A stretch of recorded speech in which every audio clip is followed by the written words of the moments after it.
Cinema explain पेश करते हैं। टुमारोलैंड कहानी की शुरुआत होती है 1960 से, जहां पर हमें एक बच्चे को दिखाया जाता है जो कि महज 10 साल का है, जिसका नाम फ्रैंक वॉल्टर है।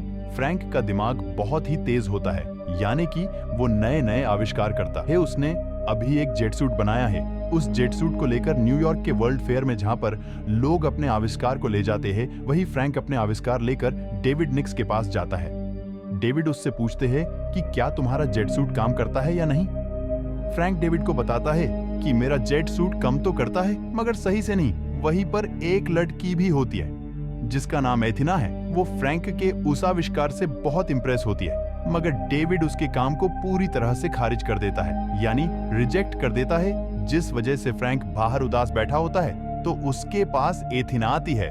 वो उसे एक लेबल पेन देती है और कहती है कि तुम इस पेन को अपने जैकेट पे लगाओ और हमारे पीछे पीछे आना। फ्रैंक उसे पूछता है कि तुम कौन हो। एथिना बताती है कि मैं भविष्य हूँ। उसके बाद फ्रैंक उसके पीछे पीछे एक बोट से जाता है और जब उसकी बोट एक टनल के अंदर जाती है तो वहां पर एक मशीन जो लेजर लाइट से उस लेबल पिन को डिटेक्ट कर लेती है जो उसे एथिना ने दी थी। उसके बाद एक दरवाजा खुलता है जिससे उसकी बोट नीचे जाने लगती है और एक अजीब सी घर के सामने जाकर रुक जाती है। और जब फ्रैंक उस घर के अंदर जाता है तो फ्रैंक को पता चलता है कि यह घर नहीं बल्कि एक लिफ्ट है। वो उसे बहुत ही तेजी से नीचे ले जाती है। जब फ्रैंक लिफ्ट से बाहर निकलता है तभी वहां पर 2 रोबोट आते हैं जो फ्रैंक को स्कैन करते हैं।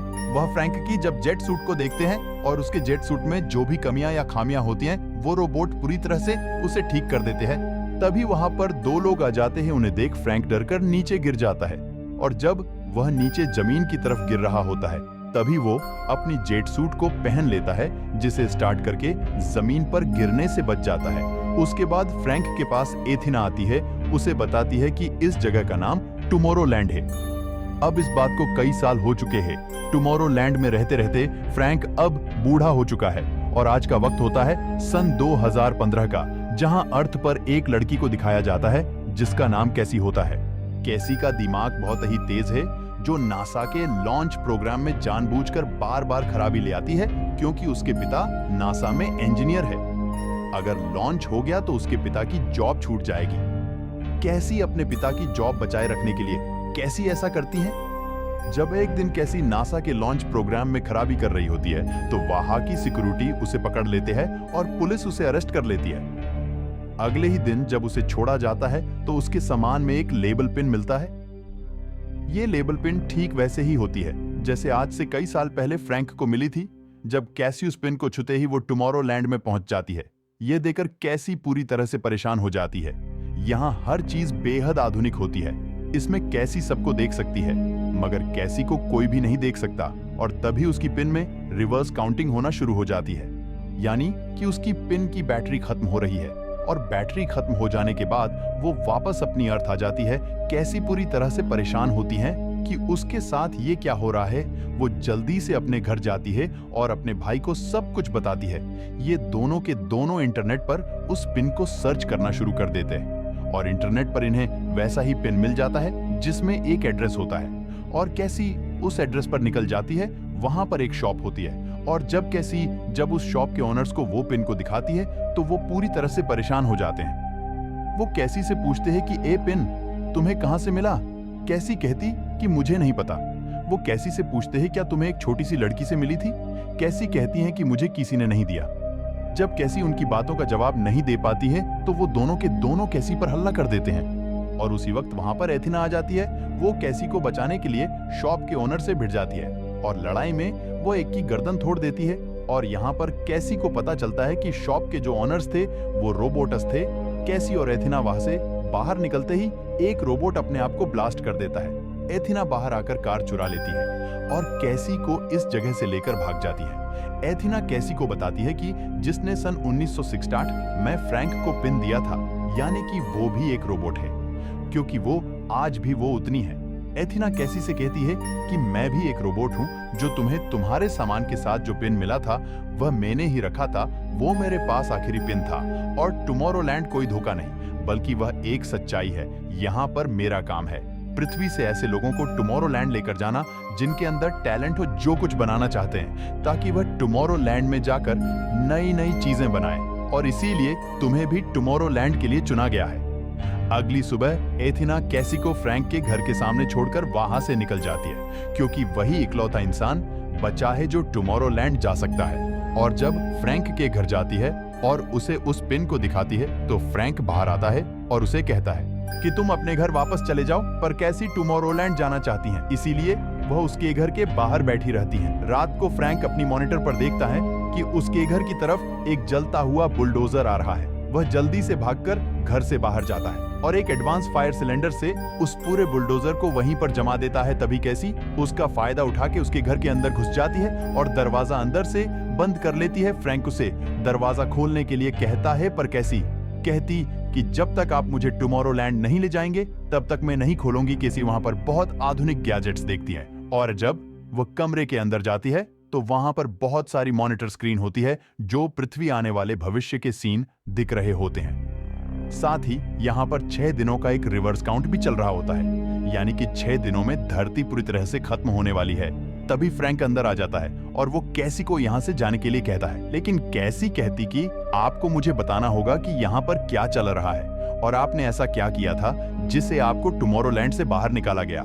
फ्रैंक बताता है कि मैंने फ्यूचर यानी कि भविष्य दिखाई देने वाला आविष्कार किया था, जिस वजह से मुझे सालों पहले टुमारोलैंड से बाहर निकाल दिया गया।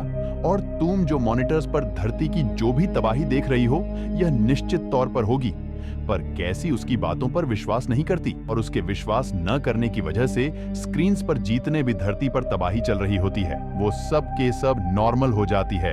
ये देखने के बाद फ्रैंक पूरी तरह से अपसेट हो जाता है और तभी वहां पर रोबोट्स की टीम कैसी को मारने के लिए आ जाती है, लेकिन फ्रैंक कैसी को उन खतरनाक रोबोट से बचा लेता है जिसके बीच पूरा घर ब्लास्ट हो जाता है। उसे देखकर वहां पर एथीना आ जाती है। फ्रैंक एथीना को देखकर नाराजगी जताता है, क्योंकि फ्रैंक और एथीना बचपन में जब दोस्त थे तो एथीना ने उसे अपने रोबोट होने की सच्चाई छुपाई थी। इसीलिए फ्रैंक और एथीना के बीच में बहुत झगड़ा होता है। फ्रैंक एथीना से पूछता है कि तुमने पिन कहां से दिया, जबकि टुमारोलैंड में सारे पिन को डिस्ट्रॉय कर दिया गया था। एथीना कहती है कि उस दिन मैं 12 पिन को लेकर भागी थी और जो मैंने कैसी को दिया वो आखिरी पिन था, और एक यही कारण होता है कि धरती पर रहने वाले कैसी और एथीना को दोनों को रोबोट मारना चाहते हैं। उसके बाद तीनों एक जगह जाते हैं जहां पर एक टेलीपोर्टे मशीन होती है। इस मशीन से इंसान एक जगह से दूसरी जगह जा सकता है। यहाँ पर फ्रैंक एथीना से पूछता है कि कैसी को क्यों चुना गया। एथीना बताती है कि उसने अभी तक हार नहीं मानी है, जो कि वास्तव में अर्थ पर लगभग हर व्यक्ति हार मान चुके हैं कि धरती खत्म होने वाली है, लेकिन कैसी को अभी तक विश्वास है कि कुछ न कुछ अच्छा हो सकता है। इसके बाद टेलीपोर्ट मशीन से पेरिस के एफिल टावर में पहुंच जाते हैं, जहां पर एक सीक्रेट रूम के अंदर जाते हैं। उस रूम में जिसने एफिल टावर बनाया था, साथ ही जूल्स वर्न टेस्ला और थॉमस एडिसन की पुतले होती हैं। फ्रैंक कैसी को बताता है कि इन सब ने मिलकर एक फ्यूचर सोसाइटी बनाई थी ताकि वैज्ञानिक वहां पर बिना किसी रोक टोक के अपने आविष्कार कर सकें, और उस जगह का नाम रखा गया था टुमारोलैंड, जो कि एक दूसरी डायमेंशन में है, जो कि एफिल टावर एक एंटीना है। यहाँ से हम टुमारोलैंड जा सकते हैं। फ्रैंक आगे बता है निकोला टेस्ला और थॉमस एडिसन टावर को इसलिए बनाया था ताकि इमरजेंसी में यहाँ से टुमारोलैंड जा सके, पर उन्हें कभी भी इसकी जरूरत नहीं पड़ी। और फ्रैंक यहाँ पर मशीन को स्टार्ट करता है और मशीन की स्टार्ट करते ही जमीन के अंदर से फ्लाइंग ऑब्जेक्ट निकलता है। ये देखकर लोग डर जाते हैं और तभी तीनों उस फ्लाइंग मशीन में बैठकर वहां से दूसरी डायमेंशन यानी कि टुमारोलैंड पहुंच जाते हैं, जहां पर टुमारोलैंड का गवर्नर डेविड अपने आदमियों के साथ इन तीनों के पास आता है। डेविड इन तीनों को धरती पर वापस जाने के लिए कहता है, पर फ्रैंक उसे बताता है कि धरती पर उस मशीन की, जिस मशीन से तुम भविष्य देख सकते हो, जिससे मुझे धरती का आने वाला भविष्य देख रहा था, लेकिन जब मैंने इसके बारे में कैसी को बताए तो उसने मेरी बात पर विश्वास नहीं किया, और जब उसने विश्वास नहीं किया तो वहां पर धरती की स्थिति पहले से बेहतर हो गई। डेविड उसकी बात पर विश्वास नहीं करता। फ्रैंक उसे कहता है कि तुम खुद अपनी आंखों से सब कुछ देख सकते हो। यहाँ पर कैसी को लेकर उस मशीन के पास पहुंच जाते हैं जिससे पास्ट एंड फ्यूचर देखा जा सकता है। यह मशीन फ्रैंक ने उस वक्त बनाई थी जब वह टुमारोलैंड में था, और अब यह उस मशीन को स्टार्ट करता है। कैसी का माइंड बहुत फास्ट है, इसीलिए वो बहुत आसानी से वह इस मशीन को चलाना शुरू कर देती है और वो उन्हें धरती का आने वाला कल दिखना शुरू हो जाता है, जो कि कैसी सबसे पहले अपने घर को देखती है जो पूरी तरह से खत्म हो चुका था। ये सारी तस्वीरें आज से 7 दिन के बाद की है, जब धरती पूरी तरह से खत्म हो जाएगी। कैसी इस बात पर विश्वास नहीं करती। वो कहती हैं ऐसा कभी नहीं हो सकता। और जैसे ही कैसी वहां से चली जाती है, पृथ्वी के भविष्य में जहां पर सिर्फ तबाही दिख रही थी, वहां पर सब कुछ नॉर्मलाइज हो जाता है। डेविड ने यह देखने के बावजूद वे फ्रैंक पर विश्वास नहीं करता। वो इन तीनों को जेल में बंद कर देता है और कैसी को यहाँ पर एक बात समझ में आ जाती है। यहाँ पर भविष्य देखने वाली मशीन है जिसे भविष्य की भविष्यवाणी करने के लिए बनाया गया है, जो काफी मात्रा में ऊर्जा छोड़ती है और यह ऊर्जा धरती तक प्रसारित होती है, जिसके वजह से धरती तबाह हो रहा है। जो डेविड टुमारोलैंड में देख रहा होता है, वो फ्रैंक बहुत आसानी से अपने मॉनिटर पर हर चीज को देख सकता है और इस मशीन के जरिए जितनी भी फ्रीक्वेंसी आ रही होती है, वो सब भविष्य की तबाही की होती है। और इसीलिए सबको यकीन हो गया है कि भविष्य में धरती खत्म होने वाला है। इसीलिए धरती पर इंसान मान चुके हैं कि वो इसमें कुछ नहीं कर सकते, क्योंकि सब कुछ पहले से तय है। इसीलिए धरती को बचाने के लिए न कुछ कर रहे हैं और न ही सोच रहे हैं। कैसी फ्रैंक को बताती है कि अगर हम इस मशीन को यहाँ पर बंद कर दें तो वो जितनी भी विनाश की पिक्चर्स भेजना पूरी तरह से बंद हो जाएंगे और इसके बाद इंसान पॉजिटिव दिशा में सोचना शुरू कर देगा।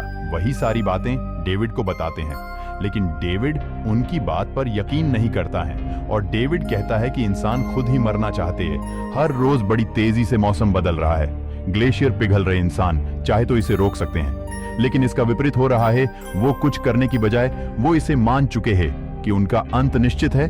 यहाँ डेविड इन तीनों को वापस धरती पर भेजने के लिए अपना हाथ आगे बढ़ाता है। तभी फ्रैंक बड़ी चालाकी से डेविड के हाथ में जो गैजेट वॉच के बटन को दबा देता है। फ्रैंक और डेविड के बीच घमासान लड़ाई होना शुरू हो जाती है। ये दोनों के दोनों लड़ते लड़ते उस धरती पर जाने के दरवाजे से बाहर आ जाते हैं। वहीं टुमारोलैंड में दिखाया जाता है, जहां पर एथिना ने कैसी को एक बॉम्ब देती है जो बहुत ही ताकतवर बॉम्ब होता है। दरअसल दोनों इस बॉम्ब से उस भविष्य दिखने वाली मशीन को उड़ाना चाहते हैं, क्योंकि उस फ्यूचर देखने वाली मशीन को कभी बंद नहीं किया जा सकता। यहां पर एथिना बॉम्ब को एक्टिवेट कर देते हैं।